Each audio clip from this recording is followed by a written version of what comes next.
Gênesis capítulo 29, versículo 10, diz assim: quando Jacó viu Raquel, filha de Labão, irmão de sua mãe, e as ovelhas de Labão, aproximou-se, removeu a pedra da boca do poço e deu de beber às ovelhas de seu tio Labão. Depois Jacó beijou Raquel, olha um homem apaixonado, e começou, eita, mas é uma manteiga, lascou o beijo nela, nem sei se ela lascou o beijo e começou a chorar apaixonado. É a flor roxa, sabe o que é a flor roxa, né? Que nasce no coração dos trouxas. Depois Jacó beijou Raquel e começou a chorar bem alto. Então contou a Raquel que era parente do pai dela e filho de Rebeca. E ela foi correndo contar tudo a seu pai. Logo que Labão ouviu as notícias acerca de Jacó, seu sobrinho, correu ao seu encontro, abraçou e o beijou. Depois levou-o para casa e Jacó contou-lhe tudo o que havia ocorrido. Então Labão lhe disse: você é sangue do meu sangue. Já fazia um mês que Jacó estava na casa de Labão, quando este lhe disse: só por ser meu parente, você vai trabalhar de graça? Diga-me, qual deve ser o seu salário? Ora, Labão tinha 2 filhas. O nome da mais velha era Lia, e o da mais nova era Raquel. Lia tinha olhos meigos, mas Raquel era bonita e atraente. Como Jacó, você vê, a Bíblia, né? Lia tinha olhos, não é nem olho bonito, é um olhar meigo. A Bíblia é educada, fala a verdade. Para não chamar a Lia de feia, a Lia tinha olhos meigos. Então quando você vê uma pessoa meia desmaiada, fala: nossa, que olhar meigo você tem. Você tem um olhar super meigo, meu irmão. Como Jacó gostava muito de quem? Raquel. Disse: trabalharei 7 anos em troca de Raquel, sua filha mais nova. Isso que é amor, hein? É trabalhar sem ganhar salário, só para casar com a filha do homem. Labão respondeu: será melhor dá-la a você do que a algum outro homem. Fique aqui comigo. Então Jacó trabalhou 7 anos por Raquel, mas, olha um homem apaixonado, mas lhe pareceram poucos dias, pelo tanto que a amava. Eita glória! Então disse Jacó a Labão: entregue-me a minha mulher, cumpri o prazo previsto e quero deitar-me com ela. O homem está 7 anos trabalhando, né? E não tinha esse negócio de ficar não, igual é hoje. Test drive, tinha que esperar os 7 anos. O homem está ansioso pela lua de mel. Então Labão reuniu todo o povo daquele lugar e deu uma festa. Olha o 23. Mas quando a noite chegou, Jacó estava ali, meu Deus, é hoje. É hoje, 7 anos esperando. Mas Labão deu a sua filha Lia, a olhos meigos, a Jacó. E Jacó deitou-se com ela. Versículo 24. Labão também entregou sua serva Zilpa, a sua filha, para que ficasse a serviço dela. Quando chegou a manhã, lá estava Lia. Então Jacó disse a Labão: que foi que você me fez? Eu não trabalhei por Raquel, porque você me enganou. Agora vamos para o versículo 29. E Labão deu a Raquel, sua filha, sua serva Bila, para que ficasse a serviço dela. Jacó deitou-se também com Raquel, que era a sua preferida, e trabalhou para Labão outros 7 anos. Agora, preste atenção. Quando o Senhor viu, fala comigo, quando Deus viu. Quando o Senhor viu que Lia era desprezada, concedeu-lhe filhos. Raquel, porém, era estéril. Vamos orar? Espírito Santo de Deus, a tua presença é a nossa fonte de vida. A tua presença é a nossa alegria. E nós estamos aqui, Senhor, não porque a gente gosta, apesar de gostarmos, a gente precisa da Tua voz. Tem coisas acontecendo à nossa volta que nós precisamos de direção. Direção para não morrer, direção para não quebrar, direção para vencer o desânimo, direção para vencer a dúvida. Essas fraquezas que me corroem, que me rodeiam, hoje elas serão tiradas da minha vida. Fala conosco, Pai querido, em nome de Jesus. Bom, você conhece muito bem a família de Abraão. Jacó é neto de Abraão. E a família de Abraão é uma família muito importante para nós. Da família de Abraão vem toda uma descendência que chega até hoje. Eles são os grandes patriarcas, o Deus de Abraão, de Isaac e Jacó. Mas apesar de ser uma família muito importante, com patriarcas importantes, homens que da sua linhagem trouxe avivamento, mudanças, homens importantíssimos, a família de Abraão tinha um problema grande, gigantesco. A família de Abraão era uma família marcada por preferências, queridinhos.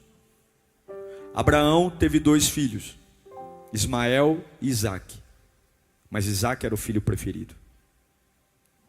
Isaac teve 2 filhos, Jacó e Esaú. Esaú era o filho preferido de Isaac, e Jacó era o filho preferido de Rebeca. Jacó, que era o preferido da mãe, se casa, se apaixona por Raquel, mas aí o sogro trapaceia, porque ele não conta que só consegue casar a filha mais nova antes de casar a filha mais velha, coloca a filha mais velha no dia da lua de mel, e aí ele trabalha mais 7 anos, para se casar com a mulher que ele ama. Então ele tem 2 mulheres, Lia e Raquel, só que ele tem a mulher preferida. Raquel é a mulher preferida. Jacó tem 12 filhos, 12, mas ele tem um filho preferido. José é o filho preferido de Jacó. Uma família importante, mas que carrega uma falha, a falha das preferências. A falha de uns serem mais amados do que os outros, uns terem mais facilidades do que os outros. Mas nós temos um Deus maravilhoso, gente. Nós temos um Deus que é justo. Nós temos um Deus que não tem prazer na injustiça. Quando os homens têm suas preferências, quando os homens fazem suas escolhas, nós servimos um Deus de compensação. Eu, não sei você, mas eu, Diego Menin, sirvo um Deus de compensação. Veja a história de Lia. A Bíblia já mostra claramente que ela era desfavorecida em relação à irmã. Ela era feinha, olhos meigos. Chega o Jacó. Raquel era tão bonita que no primeiro encontro que ele tem com Raquel, ele chora ao vê-la. Ele trabalha 7 anos por essa mulher, e a Bíblia diz que para ele 7 anos foram como dias. Um homem apaixonado é assim, não tem hora, não tem conversa de madrugada e dá seus pulos. Uma mulher apaixonada, Jacó estava apaixonado. Só que de repente marca-se o dia do casamento. Tem convidados, tem buffet, tem festas. Os casamentos judaicos não eram como o nosso, que você contrata 4 horinhas de festa, de buffet e acaba. Não, os casamentos judaicos demoravam dias. Só que de repente, na hora que Jacó vai se deitar, a noiva é levada para um espaço para se preparar. E normalmente quando o noivo entrava na tenda, a noiva já estava lá, vestida propriamente para terem o ato sexual. E Lia era uma convidada da festa. Só que em algum momento alguém pega ela pelo braço e diz assim: vem cá. Como assim vem cá? Vem cá. Peraí, como assim? Vem cá. Você vai entrar naquela tenda. Você vai se deitar com o marido da tua irmã. Por quê? Porque tem que ser assim. Ninguém perguntou para ela se ela queria casar. Ninguém perguntou para ela se ela gostava de Jacó. Ninguém perguntou se ela estava feliz com aquela situação. Porque tem situações da nossa vida que simplesmente pegam a gente pelo braço e nos colocam no meio de situações que nós nem queríamos estar. Estou pregando para gente ou para anjo aqui? Você já foi colocado no meio de uma situação que você não queria estar? Você já foi levado para enfrentar uma situação que as pessoas simplesmente te empurraram para ela? O problema não é seu, a situação não é tua, e jogam o problema no teu colo e dizem: se vira. E agora ela tem que estar lá deitada com um homem que está tendo relações com ela, pensando que ela é uma outra pessoa. E quando amanhece o dia, o homem com quem ela teve relações, quando olha para a cara dela, a única coisa que o homem sente é indignação. Ah, é você que está aqui, não é justo, fui enganado. Ele sai da tenda furioso e vai conversar com o sogro dizendo: eu não trabalhei 7 anos por isso aí. Eu não trabalhei 7 anos por conta dessa tua filha.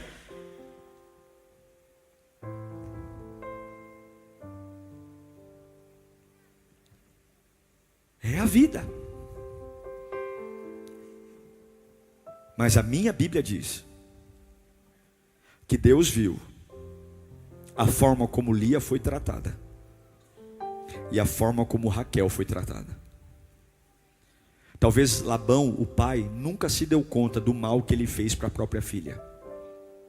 Talvez Jacó nunca teve um momento de reflexão para dizer: eu não posso tratar essa mulher desse jeito, ela não tem culpa nenhuma. Talvez ninguém teve um ato de solidariedade com relação a Lia. Mas a minha Bíblia diz que, vendo o Senhor como os homens trataram Lia, como Lia era rejeitada e Raquel amada, o Senhor interveio. Ele abriu o ventre de Lia e tornou Raquel estéril. Deus interviu numa família para compensar o que estava acontecendo. Eu quero dizer para você que talvez está no meio de uma luta tremenda, no meio de uma batalha onde você diz: não existe o mínimo de justiça no que eu estou vivendo, não existe o mínimo de compreensão do que eu estou vivendo, é uma agressão, é um absurdo. Eu quero declarar que existe um Deus justo no céu, que é fiel em todos os seus propósitos. Eu quero dizer aqui que existe um Deus que não tolera a injustiça, um Deus que não tolera cartas marcadas, um Deus que não tolera o desprezo, um Deus que não tolera a falta de respeito. A mulher que não tinha filhos naquela época era mal vista, era uma mulher como se não tivesse o favor de Deus. E Deus falou: já que Raquel tem o amor do marido e Lia não tem, então eu vou intervir. Sim, meus irmãos, Deus interveio numa situação porque Ele viu que alguém estava sendo injustiçado. Deus abriu a madre de uma e fechou a madre da outra, porque Ele viu que a injustiça estava imperando. Deus é um Deus que fica ao lado de Lia para compensar a maldade que estavam fazendo em relação a ela. Eu não sei se você está entendendo o que eu estou pregando, mas pode parecer que tudo está dando errado, pode parecer que a justiça não vai acontecer, mas Deus manda eu te dizer: fique calmo, porque a história ainda não acabou. Deus está vendo. Todo mundo aqui já assistiu algum filme que você começa a ver o filme desenvolver e dá raiva, dá vontade de pegar o controle e acelerar, porque não é possível que os ruins se dão bem e os bonzinhos vão ali apanhando e perdendo tudo. Mas você sabe que em alguns momentos isso tem que acontecer para dar emoção no filme, mas em algum momento as coisas mudam. Ah, se você tiver paciência. Ah, se você tiver paciência. Deus interveio na vida de Lia. E eu me pergunto, quantos estão aqui dizendo: pastor, eu não entendo minha vida, de repente virou tudo de cabeça para baixo. Ou de repente eu nunca fui o querido, eu nunca fui o amado, eu nunca fui o preterido, eu nunca tive como meu irmão sorte. Para mim tudo foi mais difícil. Não tive muito direito de escolha não. As pessoas foram escolhendo onde eu moro, com quem eu caso, com quem eu namoro. Eu simplesmente não tive muito direito. Eu sinto minha vida, uma vida um pouco amordaçada. Eu não sei para quem eu estou pregando, mas Deus manda dizer que isso não vai acabar assim. Isso não vai acabar assim. Eu me lembro de José no Egito. Quanto mais José era fiel, mais injustiça ele passava. Quanto mais fiel ele era um negócio meio maluco, porque nós entendemos que a nossa fidelidade a Deus vai nos trazer honra, e é verdade. Mas quanto mais fiel ele era, mais pancada ele tomava. Ele foi fiel e honesto em contar para os pais e para o irmão o sonho que ele teve. O que aconteceu com ele? Ele foi jogado numa cisterna. Ele foi fiel na casa de Potifar. O camarada, ele foi vendido como escravo. E ele foi tão honesto na casa de Potifar, que o Potifar o colocou como senhor dentro da sua própria casa. E daqui a pouco a mulher do Potifar se engraça com ele. Olha quantas vantagens ele poderia ter se ele fosse um amante da mulher do Potifar. A mulher ia dar tudo o que ele queria: dinheiro, riquezas, luxo. Mas ele escolhe ser fiel a Deus. Ele escolhe dizer não. E o que ele ganha com isso? Prisão. O que ele ganha com isso? Açoites. Quando Potifar manda prender José, você acha que os soldados que prenderam José foram gentis com ele? Ele foi acusado de estupro da mulher de um governador, da mulher de uma autoridade no Egito. Com certeza surraram José, bateram nele, agrediram ele. Mas a gente entende que as situações não são como micro-ondas. Deus não é micro-ondas, que você aperta, em alguns minutos tudo acontece. Mas eu tenho que entender que apesar das injustiças momentâneas, quem controla o final da história é o Senhor. Escuta o que eu estou pregando aqui. Deus manda eu te dizer: segura essa revolta, segura esse ódio, segura essa injustiça, porque você pode cometer uma injustiça com Deus, porque você não sabe como isso vai terminar. Você não sabe, Deus está vendo, ó Lia, como estão tratando você. Deus está vendo como fazem questão de humilhar você.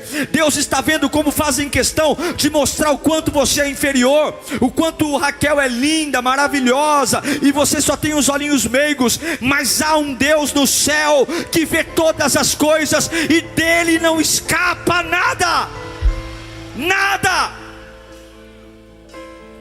José é jogado numa cela.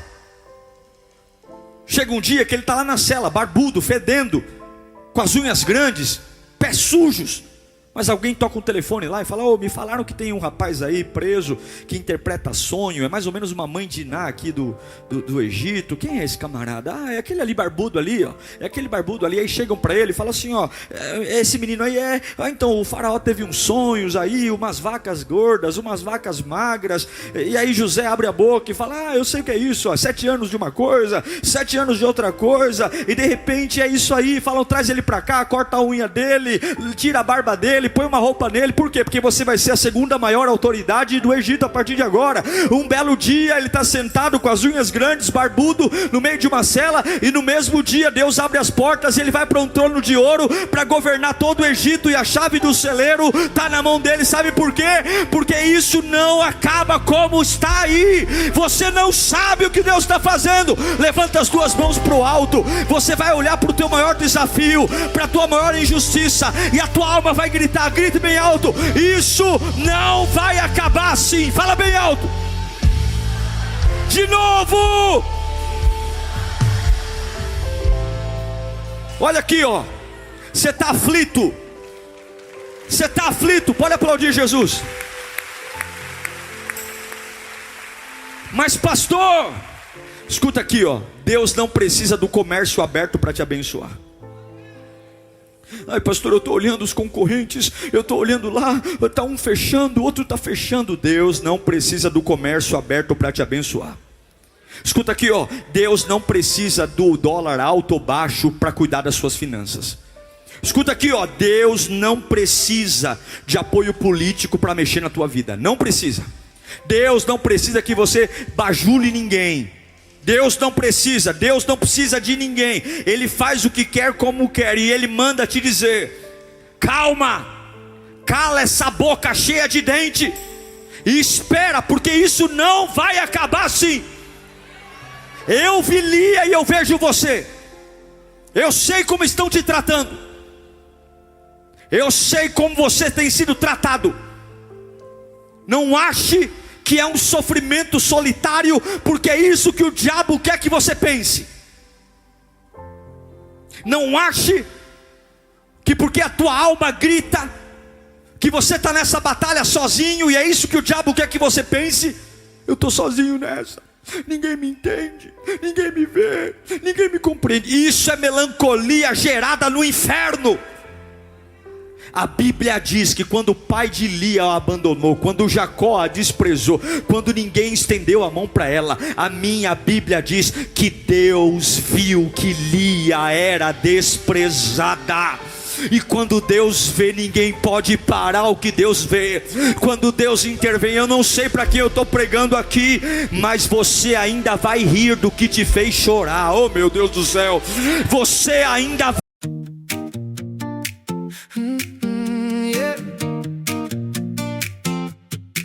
Tu dis mon nom, ça allume la pièce.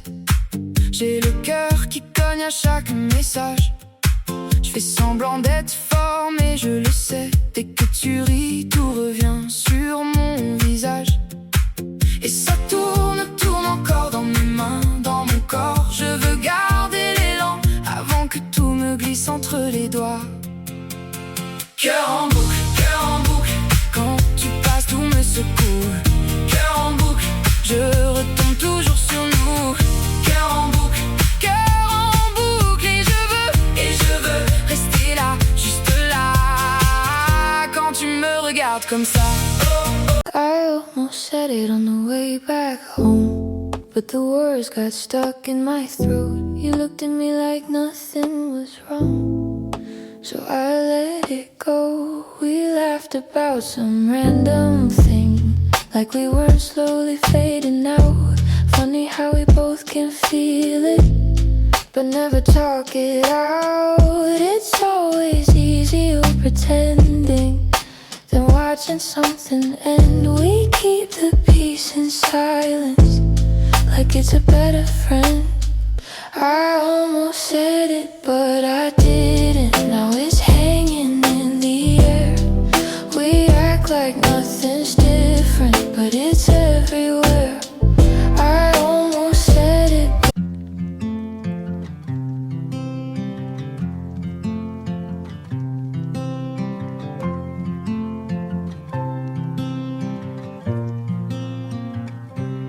They said I'd break in heavy weather, bend too far and lose my shape.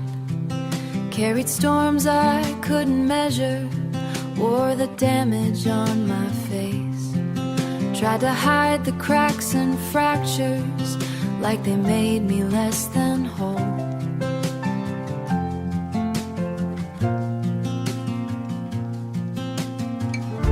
But every line just traced the map of everywhere I've grown. I was waiting for a rest.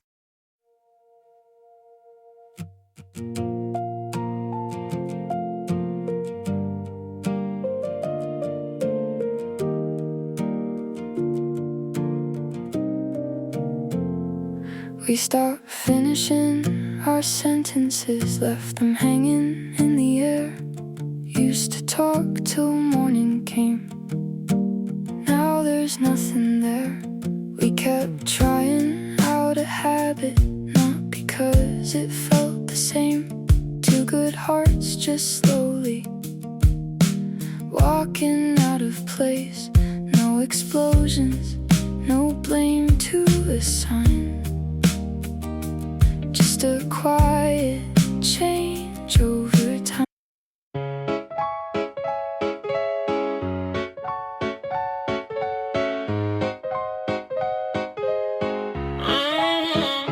I wake up tired before the day starts. Coffee cold, same loop, restart. Everybody moving like they got a map. I'm just trying not to collapse. Notifications feel like pressure. Even silence got weight now. Smiling just to look better while I'm falling through the crowd. They say you're doing fine, just keep it up.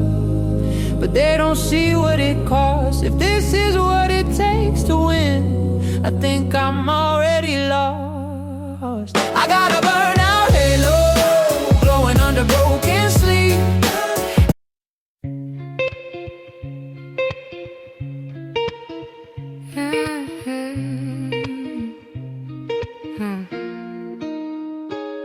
I walk these streets like they remember me.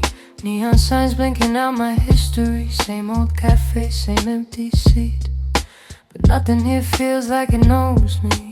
Phone in my hand but I don't call back. Voices fade in the train track crack. Everybody's moving too fast. I'm stuck in a place I can't outlast it. Every corner feels like deja vu. Like I've been lost here way too long. Even the silence hums your tune, but I can't tell what went wrong. This city knows my name too well, but never asks.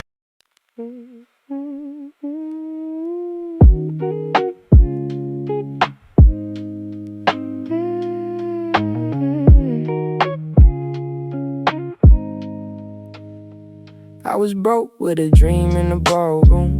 Now I'm paid, but I barely got space to move. Numbers climbing like they got a life of their own. Funny how it feels quieter when you're known. Used to pray for a check just to pay my dues. Now I'm checking my soul, got less to lose. Every dollar got a story I can't erase. Every win got a shadow I gotta face. I bought time, but I sold my nights. Chased the glow, now I miss the light. What's the worth if I lose my name in the balance sheet again? What's the cost? You want a house with quiet mornings. I want that porch and open sky. We talk like we're still alive, but I see it drifting in your eyes. Same love, different direction. Same truth, different design. We hold on out of connection, but we're not on the same line. Nobody's wrong, nobody's lying. Just two hearts not syncing right. We'll have to cover the timing of saying goodbye tonight. We're going in different directions. Your sunrise is while I'm still awake. Different clocks, same ache. I trace your name on a fogged up screen, like it might close the space between. Late night calls with a fragile line. Your laugh arrives just out of time. We talk like we're in the same room still. Even silence feels too real. Every mile says not enough, but my heart don't count like that. Love flies farther than the miles, through the dark, across the time. Every second draws the line. Back to you, back to you. Even worlds we can align. I post a pic like I'm alright. Perfect light, perfect fake smile, but my room still feels too quiet. When the screen goes black at night, people say I look so fine, like they know what's on my mind. Double tap, don't read between lines. It's just noise to pass the time. I laugh in stories, not in real life. Feels easier to pretend. If I disappear for a while, would anybody even notice then? I got an offline smile that nobody sees but me. Online I look so alive, but that's not who I really be. I'm scrolling. You still ask me how I slept last night. Still leave tea by the counter light, but something in your voice feels far, even when you're standing right by. We talk about the weather first, like we forgot how hearts converse. Every word is soft and careful, like we're scared to make it worse. No fight, no storm, no breaking glass, just silence growing thick so fast. Two people learning how to stay while slowly drifting away. We're quietly falling apart. No thunder, no visible scars, just love turning into habit. And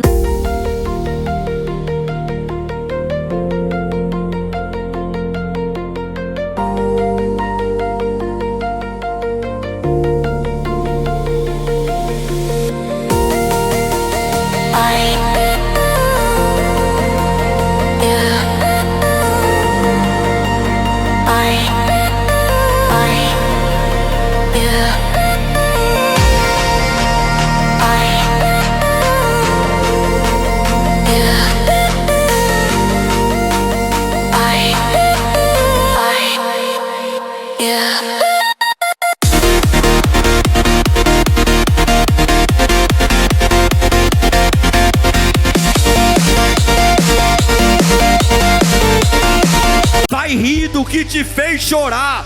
Você ainda vai dizer obrigado, Jesus. Obrigado porque me chamaram de olhos meigos. Obrigado, Senhor Jesus, por aquele dia que eu não entendi nada. Porque Deus não é um Deus de desprezo, Deus é um Deus de justiça. Levanta a tua mão e diga: o meu Deus é o Deus da compensação.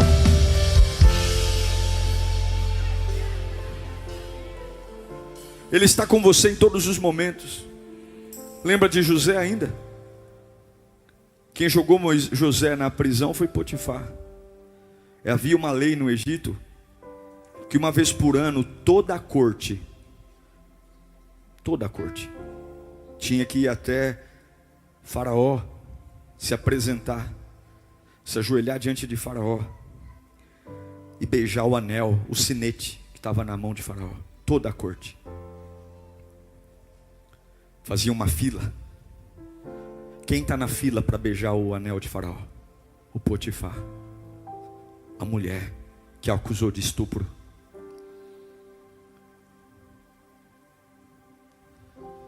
E quando Potifar chega próximo a Faraó para beijar o anel, quem está sentado do lado de Faraó?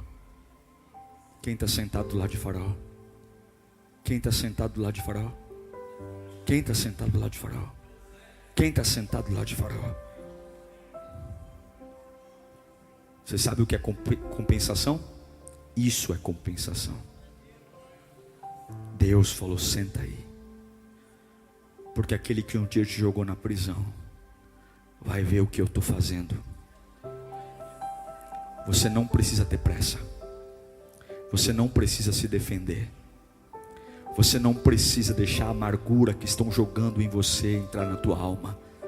Deixe que te chamem de olhos meigos. Deixe. O final da história está na mão de Deus. A Bíblia fala de Ana. Ana não podia ter filhos. O marido a amava, Eucana, mas a outra mulher do marido, a Penina, tinha filho, parecia uma coelha. Um filho atrás do outro. E quando você quer superar uma coisa, quer superar um trauma, a melhor coisa que tem é você não olhar para aquilo que te traumatizou. Então, se eu não tenho filhos, eu não vou ficar perto de gente que fica falando de criança. Se eu tenho um problema com alguma área, eu preciso ter um tempo para minha cabeça oxigenar. Agora, a outra mulher do marido todo ano paria, gente. Era cheiro de criança, era choro de criança. E a Bíblia deixa dizendo claro que a mulher de Eucana, a Penina, ela atormentava Ana pelo fato de Ana ser estéril. Era tão angustiante que o marido de Ana, ele oferecia porções maiores na hora do sacrifício. E ele um dia chegou a falar para ela: Ana, por que você está triste? Eu não sou melhor que 10 filhos. Mas não tem jeito. Tem feridas, irmãos, que o homem não consegue. A gente pode receber muito carinho, muito afeto. Tem buracos na alma que se não for o Espírito Santo não vai. E a Bíblia fala que Ana era atormentada. Ela era atormentada. E acho que tem muito lugar que a gente pode ter problema, mas problema dentro de casa é o pior lugar. Imagine alguém dormindo no quarto ao lado, acordando para te infernizar, passando o dia te infernizando, expondo na tua cara: olha, eu tenho o que você não pode ter, eu sou a mulher que você não pode ser, eu consigo fazer para o meu marido o que você não pode. E a Bíblia diz que ela chegou um dia no templo tão atormentada, que ela faz uma oração que o próprio sacerdote Eli não consegue entender, porque é uma oração movida por gemido, por dor, porque tem hora que a injustiça é tão grande que nos falta palavras, tem hora que a injustiça é tão grande que não dá para orar bonito, não dá para orar legal, a gente parece que está meio bêbado mesmo, é uma mistura de choro com gemido, com palavra, e tem hora que a gente fala: ó, Espírito Santo, traduz aí, porque eu não sei mais o que eu vou falar aqui não, é muita dor, é muita injustiça, é muito sofrimento, é muita luta, é muita dor. Mas chega um dia que ela vai até lá, e Deus a olha, Deus vê, e Deus abre a madre de Ana. Ana teve, além de Samuel, mais 5 filhas. Mas o primeiro filho que Deus dá a Ana não é um filho comum.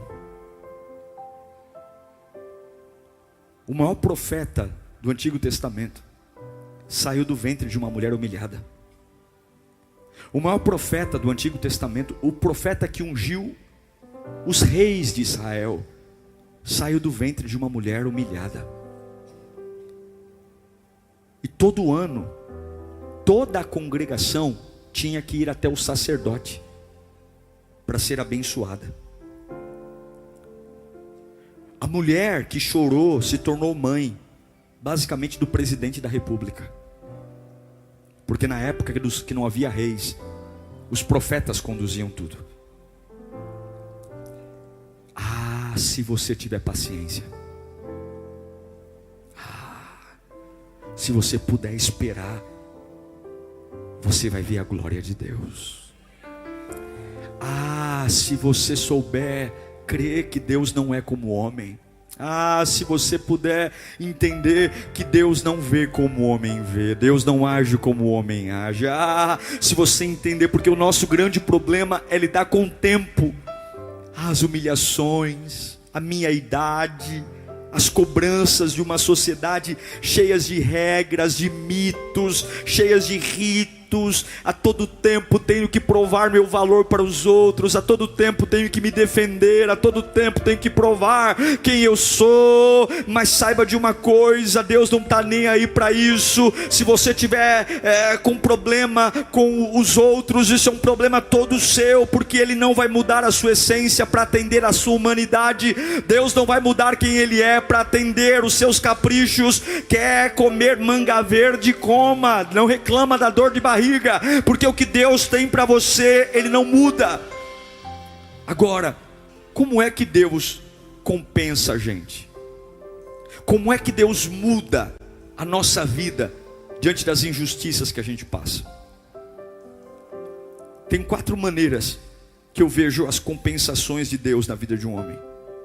A primeira delas, escute isso: quase nunca Deus vai compensar você através de quem você pensa. Deus não compensou Lia com o amor de Jacó. Deus compensou Lia com o filho. Algumas vezes a gente fala: ai Senhor, eu preciso ser compensada, usa o fulano para me amar. Algumas vezes a gente estabelece quem são as pessoas que vão vir até a nossa vida e compensar a nossa vida. Escute aqui, ó. Toda vez que você depositar suas fichas em alguém para compensar a sua dor, Deus vai usar outra pessoa. Toda vez que você fala assim: essa pessoa que vai me suprir, Deus vai compensar você, mas nem sempre virão das pessoas que você imagina. Então para de colocar pôster de pessoa na parede. Para de endeusar ser humano. Queira o favor de Deus e aceite o que Deus vai fazer. Ele vai te compensar, mas nem sempre virão das pessoas que você imagina. Não coloque Deus numa caixinha. Não coloque. Deus não segue o nosso padrão. E isso pode nos machucar seriamente. Ah, fulano vai me ajudar. Eu sei, Deus mandou o cicrano para me sustentar. Nossa, eu estou nesse problema aqui. Eu fui humilhado, mas agora eu fiz amizade com aquele ali. Aquele homem ali tem influência. Pare de dar nomes àquilo que você não sabe. Vai vivendo, vai adorando, porque você pode quebrar a cara. Vai vivendo. Para de querer ficar adivinhando de onde vai vir a compensação. Deus vai te compensar. Então não fica dando troninho para ninguém, não fica elevando ninguém às alturas. Para de se animar com os homens, se anime com a voz de Deus, porque Ele não muda, não falha e não volta atrás da sua palavra. E eu pergunto hoje para você, quem é a pessoa hoje que você está depositando a sua esperança? Quem é o cliente que, se fechar a venda, vai garantir o seu ano? Quem é a pessoa que, se você se der bola para você, é o amor da sua vida? Quem é o lugar? Agora é a Lírio. Não vem colocando a Lírio como sustento. Não, foi só ouvir para Lírio que eu me apaixonei por Jesus. Comece a se apaixonar por Jesus sem a Lírio, viu? Porque você não precisa da Lírio para estar cheio de Deus, não. Você não precisa da pregação do pastor Diego para sentir a presença de Deus, não. Você não precisa de uma quinta B-Power para sentir o fogo do Espírito Santo em você. Você pode dobrar o joelho na tua casa e o poder de Deus descer aonde quer que você esteja. Para de colocar lugares, esperança. A minha esperança não está em igreja, a minha esperança não está em pastor, minha esperança não está em corrente, minha esperança está no Cristo ressurreto. Então para de querer adivinhar o que Deus vai fazer. Viva. Ai, fulano vai casar comigo. Ah, é? É você que salva a sua vida? Guarda isso. Muitas vezes a compensação não virá da pessoa que você imagina. Segunda coisa que eu aprendo na Bíblia: quase nunca a compensação virá do jeito que você pensa. Deus ouve a sua oração. Deus vê o que fizeram com você. Mas não necessariamente Ele vai resolver essa situação como você quer. E a pergunta é: está tudo bem para você? E se não for do jeito que você quer? E se Deus suprir a sua necessidade de uma forma diferente? E se você está querendo ser compensado com grana, e ao invés de Deus te dar grana, Deus te mantém humilde, cheio do Espírito Santo? Você quer colocar Deus num processo? Quantos estão vindo à igreja colocando os seus planos como prioridade, dizendo: estou vindo à tua casa, Senhor, está aqui, ó. Está aqui as 470 folhas do que eu quero. Deus vai compensar você. Deus viu o que fizeram com você. Deus sabe o que você enfrentou. Deus sabe, olhinhos meigos, o que fizeram com você. Agora não vai vir do jeito que você quer. Não vai vir. Tira o cavalinho da chuva. Para de se enquadrar em sistema. Para de querer colocar Deus numa forma. Deus não cabe numa forma. Se abra para o novo. Se abra para o especial. Se abra para aquilo que Deus vai fazer. Para de ser chato. Para de ser inflexível. Para de ser sistemático. Nem olhos viram, nem ouvidos ouviram, e nem passou pela mente humana o que Deus reservou para você. Nem sempre virá da pessoa que você pensa. Nem sempre virá do jeito que você pensa. Terceiro, nem sempre virá quando você pensa. Do dia que Lia foi envergonhada, demorou 9 meses para vir a honra. Não foi imediato. 9 meses para ela pegar um filho no colo e falar: olhem para mim com respeito. Ei, Jacó, eu não sou um objeto. Eu sou a mãe de um filho seu. Ei, pai, eu estou te dando o teu primeiro neto.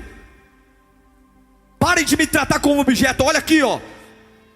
Deus me fez ter um filho, e a minha irmã queridinha não teve. Demorou 9 meses para ela poder dar um grito de honra. O que eu quero dizer para você é que Deus viu o que aconteceu. Deus sabe tudo. Só que Ele sabe quando você está pronto para receber. Ele sabe quando você está pronto para viver aquilo que merece viver. E sabe quando é que a gente está pronto? Quando a raiva passa. Quando aquela palavra amargurada no nosso coração vai embora. Ai, meu Deus do céu. Sabe quando é que Deus nos honra? Quando a gente para de dar piti. Quando a gente passa a adorar a Deus, mesmo só tendo olhinhos meigos. Olha para os olhinhos meigos que estão ao seu lado aí. Fala, tenha paciência. Tenha paciência.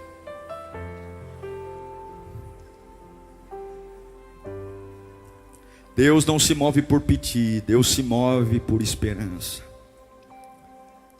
Deus vai te compensar. Isso não vai acabar assim, mas não vai vir da pessoa que você imagina. Guarda isso. Não vai vir do jeito que você imagina. Não vai vir quando você imagina. E por fim, nem sempre vai vir da área que você espera. Lia, talvez ela esperava o amor de Jacó. E Deus leu um amor de um filho. Alguns pedem, Deus, eu quero dinheiro. E Deus vai lá e te livra de uma enfermidade. Deus vai lá e não deixa teu carro quebrar. Deus vai lá e te preserva no emprego. Deus te dá compensações que muitas vezes não são compensações que você imaginava. Por exemplo, uma pessoa que sofre bullying, que sofre uma agressão, desprezo, apanha. Qual é a restituição que essa pessoa espera? Que a pessoa que a agrediu morra, seja atormentada pelo resto da vida. Mas muitas vezes Deus te compensa te dando poder para você ensinar milhares de outras pessoas como superar tudo o que você passou, como ser bênção na vida de outras pessoas. Nem sempre a compensação virá na área que você quer. E eu encerro dizendo que nem todas as compensações virão aqui nessa terra. Tem compensações que virão na glória. Tem honras que virão na glória. Não virão nesta terra porque a maior compensação foi Jesus Cristo ser entregue por nós. Miseráveis é muito maior do que um carro, é muito maior do que uma casa. É muito maior do que o desprezo de um parente. É muito maior do que a ingratidão de um pai, de uma mãe, de um filho. É muito maior do que a deslealdade de alguém próximo a nós. Se você crer assim, você não precisa ter mais inveja de ninguém. Você não precisa ter raiva de ninguém. Não precisa tomar partido de ninguém. Lia foi jogada numa tenda para ter relações com um homem que não a amava. Lia passou uma noite inteira com um homem que achava que ela era outra pessoa. Lia, quando amanhece o dia, vê um homem que a usou o seu corpo, olhar para ela com indignação e dizer, não era para você estar aqui. Ninguém viu, mas Deus viu. E quando Lia engravidou, Deus não erra. Fala comigo, Deus não erra. Um dos filhos de Lia foi Judá. Judá poderia ter nascido de Raquel. Jacó teve mais 2 mulheres. Mas Deus escolheu que Judá nascesse do ventre de Lia.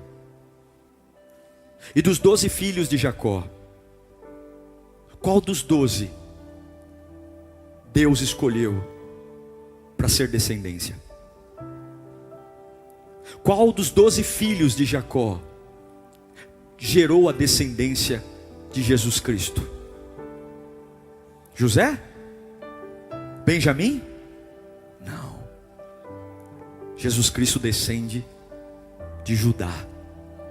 É por isso que ele é o leão da tribo de Judá. E qual foi o ventre que gerou Judá? O ventre da mulher desprezada. O ventre da mulher que ninguém foi por ela. O pai não foi por ela, O marido não foi por ela, ninguém se solidarizou a ela, mas há um Deus sentado no trono que vê a injustiça, que vê a dor, que vê o desprezo, e há um Deus que compensa. Eu quero declarar como profeta de Deus nesta noite: pode voltar a dormir em paz, porque isso não vai acabar assim, não vai acabar. O mesmo Deus que te chamou continua no trono, e Deus tem surpresas para você. Não coloque um ponto final onde apenas tem uma vírgula. Não limite o poder de Deus. Não fique imaginando desgraça, derrota, porque o Deus que você serve viu, o Deus que você serve vê, e o Deus que você serve tem poder e autoridade. Coloque a mão sobre o seu ventre. Eu declaro que de um lugar de vergonha Deus trará dupla honra. Eu declaro que aquilo que era para ser o seu fim será um começo glorioso. Eu declaro que Deus te surpreenderá. Não se preocupe, porque quando Deus levanta um homem, ninguém derruba. Quando Deus levanta uma mulher, ninguém derruba. Mas estão tentando puxar o tapete, estão tentando falar mal. Meu irmão, quando Deus estabelece, o inferno pode trabalhar como for, ninguém derruba alguém que Deus chamou. Deus manda eu te dizer hoje: para de ter medo e começa a adorar. Para de ter medo e começa a me servir. Para de entender da onde vai vir. Eu vou mandar na minha hora, eu vou te sustentar do meu jeito, eu vou cuidar de você no meu tempo. E até lá, aguarda com paciência, aguarda com paciência. Eu tenho a chave da vida e da morte nas minhas mãos. Eu tenho teus limites nas minhas mãos. Eu sou o começo e o fim, eu sou o primeiro e o último. Nada escapa aos meus olhos. Acham que são espertos, acham que são inteligentes, acham que têm poder, acham que podem tudo, mas eu sou o Todo-Poderoso. Eu vejo todas as coisas, e eu sou por ti, Lia. Eu sou por ti, Lia. E vendo o Senhor que Lia era desprezada, e vendo o Senhor que Lia era desprezada, e vendo o Senhor que você está desprezado, e vendo o Senhor que você está sendo injustiçado, e vendo o Senhor que as portas estão se fechando, e vendo o Senhor que estão tramando contra você, e vendo o Senhor que você não é o preferido, e vendo o Senhor que você é os olhinhos meigos, e vendo o Senhor, Abraão não viu, Isaac não viu, Jacó não viu, Raquel não viu, mas Deus viu.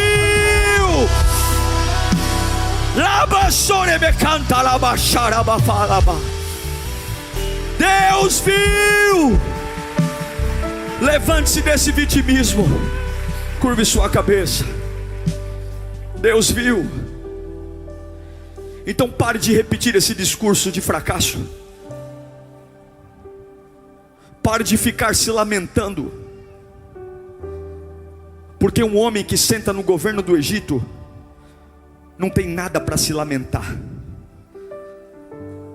Uma mulher estéril que dá luz ao maior sacerdote do Velho Testamento não tem nada para se lamentar. Uma mulher de olhos meigos que quando engravida dá luz ao